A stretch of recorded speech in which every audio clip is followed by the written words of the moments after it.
Hello friends, आप सभी का हमारे यूट्यूब चैनल में एक बार फिर से स्वागत है। अपने इस वीडियो में हम प्रोग्रामिंग लैंग्वेज के बारे में एक जनरल इंट्रोडक्शन देंगे। आप इस वीडियो को बिगिनर्स के लिए एक डेमो वीडियो भी मान सकते हैं। फ्रेंड्स, जैसे हम अपने आसपास के लोगों से, अपने परिवार से, अपने स्कूल और कॉलेज के दोस्तों से कम्युनिकेट करने के लिए किसी न किसी लैंग्वेज का यूज़ करते हैं, जैसे इंग्लिश, हिंदी, उर्दू, गुजराती या मराठी। ठीक वैसे ही हम या फिर कोई भी ह्यूमन बीइंग कंप्यूटर से कम्युनिकेट करना चाहता है, तो इस कम्युनिकेशन के लिए प्रोग्रामिंग लैंग्वेज की ज़रूरत होती है, ताकि कंप्यूटर के साथ सही तरीके से कम्युनिकेट किया जा सके। अब बात आती है कि आखिर कंप्यूटर से कम्युनिकेट करना इतना इम्पोर्टेंट क्यों है। कंप्यूटर सिस्टम तो खुद ही अपना काम कर लेता है। तो फ्रेंड्स, मैं आपको बता दूं, कंप्यूटर अपने आप में कुछ भी काम नहीं कर सकता। अगर हम कंप्यूटर से कुछ भी काम करवाना चाहते हैं, तो हमें कंप्यूटर सिस्टम को एक प्रॉपर इंस्ट्रक्शन देना होता है और कंप्यूटर सिस्टम इन्हीं प्रॉपर इंस्ट्रक्शंस के बेस पे अपना काम करता है। अगर हम कंप्यूटर सिस्टम को गलत इंस्ट्रक्शन देंगे, तो वो हमें गलत रिजल्ट भी देगा। और अगर हम कंप्यूटर को सही इंस्ट्रक्शन देते हैं, तो वो हमें सही रिजल्ट प्रोवाइड करेगा। कंप्यूटर को इंस्ट्रक्शंस देने का काम कोई प्रोग्रामर या आप और हम जैसे यूजर्स भी कर सकते हैं। ये सब तो एक जनरल बात हो गई। अब हम देखते हैं कि प्रोग्रामिंग लैंग्वेज एक्चुअल में क्या है। दोस्तों, प्रोग्रामिंग लैंग्वेज को हम कोडिंग लैंग्वेज के नाम से भी जानते हैं। किसी भी प्रोग्रामिंग लैंग्वेज को यूज़ करने का अपना रूल्स, रेगुलेशंस और खुद का ग्रामर होता है, जिसे हम उस प्रोग्रामिंग लैंग्वेज के सिंटैक्स और सिमेंटिक्स के नाम से जानते हैं। सीधे साधे शब्दों में बात करें तो प्रोग्रामिंग लैंग्वेज एक आर्टिफिशियल लैंग्वेज है, जो सिर्फ इसलिए डिज़ाइन किया गया है कि हम कंप्यूटर को इंस्ट्रक्शंस दे सकें और उससे अपना काम करवा सकें। तो आइए अब हम देखते हैं प्रोग्रामिंग लैंग्वेज के कितने टाइप्स होते हैं। सबसे पहले आता है लो लेवल लैंग्वेज। जैसा कि हम जानते हैं, कंप्यूटर एक इलेक्ट्रिकल और इलेक्ट्रॉनिक डिवाइस है, या फिर हम बोल सकते हैं कि कंप्यूटर सिस्टम हार्डवेयर्स का कलेक्शन है। जब बात आती है लो लेवल लैंग्वेज की, तो कंप्यूटर सिस्टम या हार्डवेयर इस लो लेवल लैंग्वेज को डायरेक्टली रिकॉग्नाइज कर सकता है और ये इसे फास्टली एग्जीक्यूट करता है। अगर हम बात करें लो लेवल लैंग्वेज की, तो ये ह्यूमन रीडेबल बिल्कुल भी नहीं होती है। इसके बाद हम आते हैं मिड लेवल लैंग्वेज पे। मिड लेवल लैंग्वेजेस को कंप्यूटर डायरेक्टली नहीं समझ सकता और ये कुछ हद तक ह्यूमन रीडेबल भी होती हैं। इसके बाद प्रोग्रामिंग लैंग्वेज का अगला टाइप है high level language. High level languages को कंप्यूटर सिस्टम डायरेक्टली नहीं समझ सकता और ये कंप्लीटली ह्यूमन रीडेबल होती हैं। लो लेवल लैंग्वेजेस में किसी भी तरीके की कन्वर्जन की ज़रूरत नहीं होती। बट अगर हम बात करें मिड लेवल लैंग्वेज की या फिर हाई लेवल लैंग्वेज की, हमें सबसे पहले ये समझना होगा कि कंपाइलर और इंटरप्रेटर क्या होता है और कंपाइलर और इंटरप्रेटर की वर्किंग कैसी है।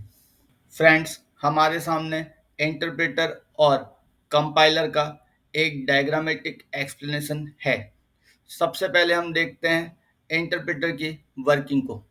इंटरप्रेटर का मेन काम होता है सोर्स कोड को एग्जीक्यूटेबल कोड या फिर मशीन लैंग्वेज में कन्वर्ट करना। इंटरप्रेटर सभी सोर्स कोड को line by line machine language में कन्वर्ट करता है और ये कन्वर्जन तब तक चलता रहता है जब तक किसी भी लाइन में कोई एरर ना हो। किसी पर्टिकुलर लाइन में एरर होने की कंडीशन पे ये हमें एरर मैसेज जनरेट करके देता है और उसके बाद का टास्क प्रोग्रामर का होता है कि वो इस एरर को रिमूव करे और नेक्स्ट इंस्ट्रक्शंस को इंटरप्रेट करने में इंटरप्रेटर की हेल्प करे। इसके बाद हम देखते हैं कि कंपाइलर किस तरीके से काम करता है। कंपाइलर भी हाई लेवल लैंग्वेजेस को इंटरमीडिएट या फिर लो लेवल लैंग्वेजेस में कन्वर्ट करता है, बट ये पूरे इंस्ट्रक्शंस को या पूरे कोड को एक बार में मशीन लैंग्वेज में या फिर लो लेवल लैंग्वेज में कन्वर्ट करता है। और अगर किसी पर्टिकुलर लाइन नंबर पे एरर है तो ये भी हमको एरर मैसेज जनरेट करके देगा, और फिर उसके बाद हमारा ये काम है या फिर प्रोग्रामर का ये काम है कि वो इस एरर को हटाए और फाइनली एक successful low level language generate हो with the help of compiler. दोस्तों, अब हम बात करते हैं कंप्यूटर के बेसिक फंक्शन के बारे में या फिर कंप्यूटर की वर्किंग के बारे में। कंप्यूटर का मेन वर्क होता है इनपुट, प्रोसेस और आउटपुट का। कंप्यूटर सिस्टम किसी भी डेटा को इनपुट डिवाइस के थ्रू कंप्यूटर सिस्टम में इनपुट लेता है। उसके बाद with the help of CPU ये उस डेटा को प्रोसेस करता है और finally with the help of output devices ये हमको एक processed form of data provide करता है जिसे हम इंफॉर्मेशन के नाम से जानते हैं। तो आइए अब हम कंप्यूटर के इस बेसिक फंक्शन को कुछ रियल लाइफ एग्जांपल्स के थ्रू समझते हैं। फ्रेंड्स, आपके सामने यहाँ पर स्क्रीन में कुछ रियल लाइफ एग्जांपल्स डिस्प्ले हो रहे हैं। सबसे पहले हम देखते हैं कि अगर हम पिज़्ज़ा बनाना चाहते हैं तब हमारे पास क्या-क्या इनपुट्स चाहिए, प्रोसेस क्या होगा और आउटपुट क्या होगा। तो पिज़्ज़ा बनाने के लिए हमको सबसे पहले इनपुट्स में चाहिए पिज़्ज़ा बेस और उसके लिए टॉपिंग्स। इसके बाद फाइनली प्रोसेस में हमको एक माइक्रोवेव ओवन चाहिए जिसके थ्रू हम पिज़्ज़ा को बेक करेंगे, और आउटपुट में हमें फाइनली 4 स्लाइस या फिर 8 स्लाइस का जो पिज़्ज़ा मिलेगा वो होगा हमारा आउटपुट। अगर हम बात करें हमारे दूसरे एग्जाम्पल की तो हम देखते हैं कि अगर हम मैंगो शेक बनाना चाहते हैं तो इनपुट में हमको चाहिए कुछ mango pulps, sugar, milk etcetera, और फिर प्रोसेस में हमको चाहिए एक मिक्सर या जूसर जिसके थ्रू हम इन सभी इनपुट्स को 2 मिनट 4 मिनट ब्लेंड करेंगे, और फिर फाइनली हमें 2 ग्लास और 4 glass mango shake as output मिलेगा। अगर हम अपने तीसरे रियल लाइफ एग्जाम्पल को देखें तो यहाँ पर एक बच्चा क्ले की मदद से कुछ टॉयज बना रहा है। तो यहाँ पर जो क्ले है वो होगा इनपुट, और जो बच्चा इस क्ले के थ्रू टॉय बनाने की कोशिश कर रहा है वो होगा प्रोसेस, और फाइनली जो आपको यहाँ पर आउटपुट में टॉयज दिख रहे हैं ये होगा इसका आउटपुट। दोस्तों, अब हम देखते हैं कि एल्गोरिदम और फ्लो चार्ट क्या होता है, बट इससे पहले हम एक और रियल लाइफ एग्जांपल लेते हैं जिससे आपको इनपुट, प्रोसेस और आउटपुट को समझने में मदद मिलेगी, और साथ ही साथ आप एल्गोरिदम और फ्लो चार्ट को भी समझ पाएंगे। हमारा अगला रियल लाइफ एग्जांपल है चिकन बिरयानी बनाने का। अगर हम बात करें जूनियर शेफ़ की तो चिकन बिरयानी बनाना एक जूनियर शेफ़ के लिए डिफ़िकल्ट टास्क होता है, बट अगर उस जूनियर शेफ़ के पास किसी एक्सपर्ट शेफ़ की कोई रेसिपी हो तो उसके लिए ये चिकन बिरयानी बनाने का टास्क ईज़ी हो जाएगा। यहाँ पर हमने स्टेप बाय स्टेप प्रोसेस को या फिर एक एक्सपर्ट की रेसिपी को डिस्प्ले किया है जिसके थ्रू उस जूनियर शेफ को चिकन बिरयानी बनाने में मदद मिलेगी। तो आइए अब हम देखते हैं एल्गोरिदम और फ्लो चार्ट क्या होता है। हमने अभी बात की एक रेसिपी की।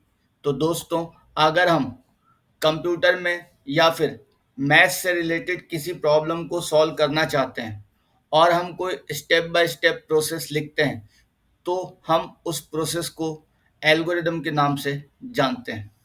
और इसी एल्गोरिदम का ग्राफिकल फॉर्म होता है फ्लो चार्ट।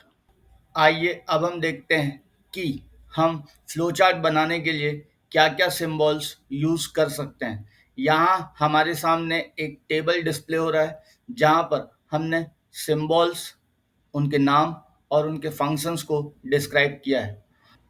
अगर हम बात करें फर्स्ट सिंबल की, तो यह है ओवल का शेप, जिसका यूज़ हम स्टार्ट और एंड पॉइंट को दिखाने के लिए करते हैं। उसके बाद अगला सिंबल है एरो का। ये सिंबल अलग-अलग सिंबल्स को जस्ट कनेक्ट करने के लिए यूज़ होता है। उसके बाद अगला सिंबल है पैरेललोग्राम का।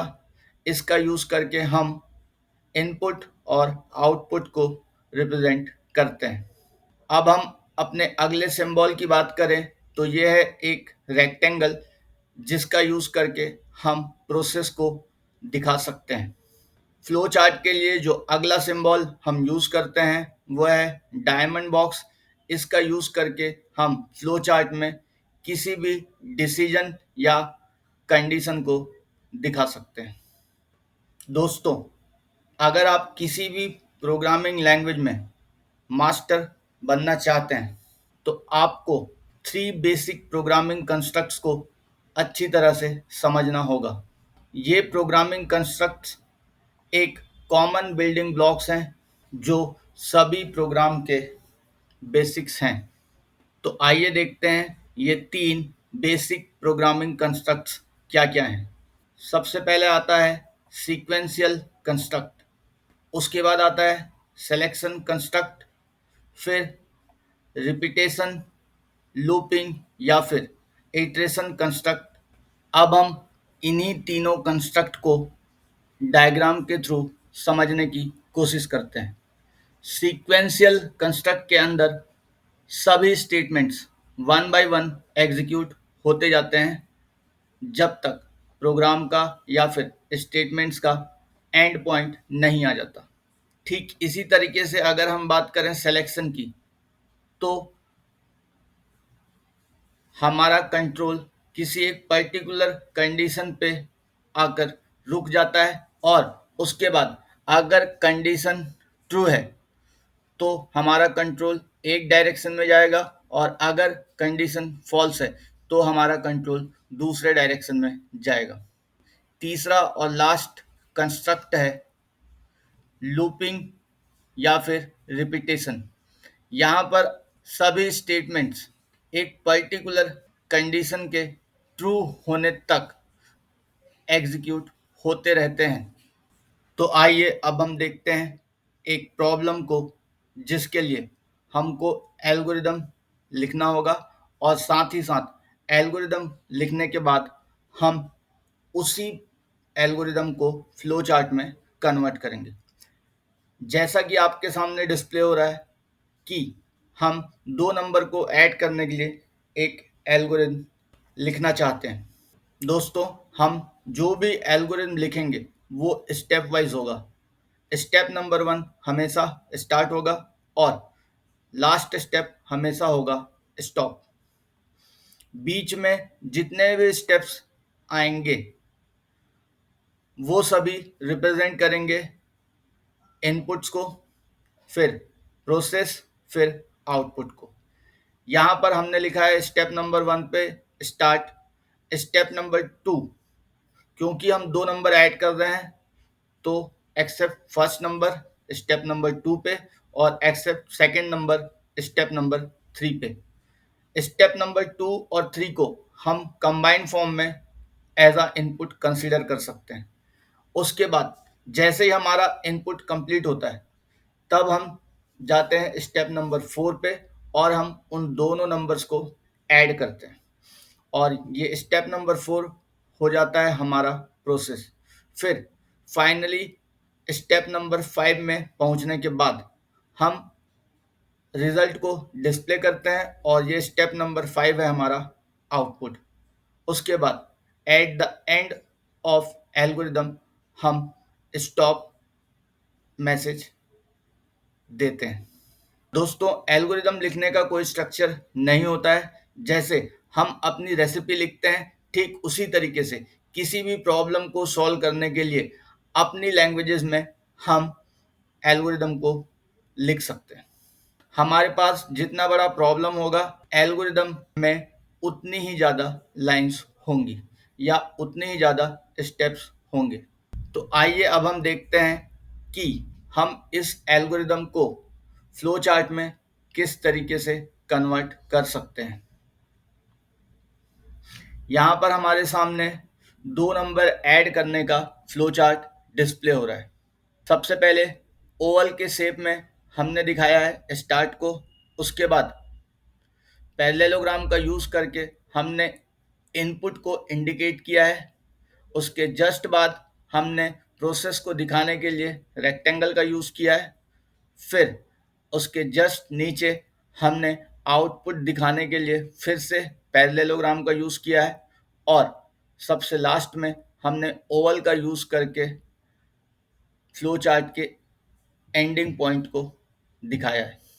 फ्रेंड्स, अब हम देखते हैं कि प्रोग्रामिंग लैंग्वेज का यूज़ करके हम क्या कर सकते हैं। प्रोग्रामिंग लैंग्वेज की मदद से हम सॉफ्टवेयर डेवलपमेंट का काम कर सकते हैं और साथ ही साथ वेब डेवलपमेंट भी कर सकते हैं। वेब डेवलपमेंट को हम वेबसाइट डेवलपमेंट के नाम से भी जानते हैं। इसके अलावा प्रोग्रामिंग लैंग्वेज का यूज़ करके हम डेटा एनालिसिस का काम भी कर सकते हैं और साथ ही आजकल के सबसे ज़्यादा पॉपुलर टेक्नोलॉजी मशीन लर्निंग और आर्टिफिशियल इंटेलिजेंस में भी प्रोग्रामिंग लैंग्वेज का ही यूज़ होता है। तो आइए अब हम देखते हैं कुछ पॉपुलर प्रोग्रामिंग लैंग्वेजेस को, जिनमें आता है Python, Java, Java Script, C plus plus, C sharp, PHP, MySQL कोई प्रोग्रामिंग लैंग्वेज नहीं है, ये एक डेटाबेस मैनेजमेंट सिस्टम है। इसके अंदर जो हम लैंग्वेज यूज़ करते हैं वो है स्ट्रक्चर्ड क्वेरी लैंग्वेज। दोस्तों, बातों ही बातों में हम सी लैंग्वेज या फिर सी प्रोग्रामिंग के बारे में बात करना तो भूल ही गए। तो आइए बहुत ही शॉर्ट में देखते हैं कि सी प्रोग्रामिंग क्या है। सी प्रोग्रामिंग को हम सभी प्रोग्रामिंग लैंग्वेजेस के लिए मदर लैंग्वेज के नाम से जानते हैं। सी प्रोग्रामिंग का डेवलपमेंट 1972 को हुआ था और उसके बाद जितने भी प्रोग्रामिंग लैंग्वेजेस आए हैं उन सभी ने सी लैंग्वेज के सिंटैक्स और सिमेंटिक्स को काफ़ी हद तक अपने डेवलपमेंट में यूज़ किया है। अगर हम सीधे साधे शब्दों में बात करें तो सी प्रोग्रामिंग या फिर सी लैंग्वेज सभी लैंग्वेजेस का पूर्वज है और आने वाले सभी लैंग्वेजेस सी प्रोग्रामिंग के वंशज हैं। दोस्तों, अभी हमने एक प्रॉब्लम देखा जहां पर हमने 2 नंबर को ऐड करने का एक एल्गोरिथम लिखा है और साथ ही उसको फ्लो चार्ट में कन्वर्ट किया है। इस एग्जाम्पल को हम सीक्वेंशियल कंस्ट्रक्ट का स्टार्टिंग मान सकते हैं। हम अपने आगे आने वाले वीडियोस में सिलेक्शन कंस्ट्रक्ट्स और रिपीटेशन और लूपिंग को भी एक एक करके एक्सप्लेन करेंगे।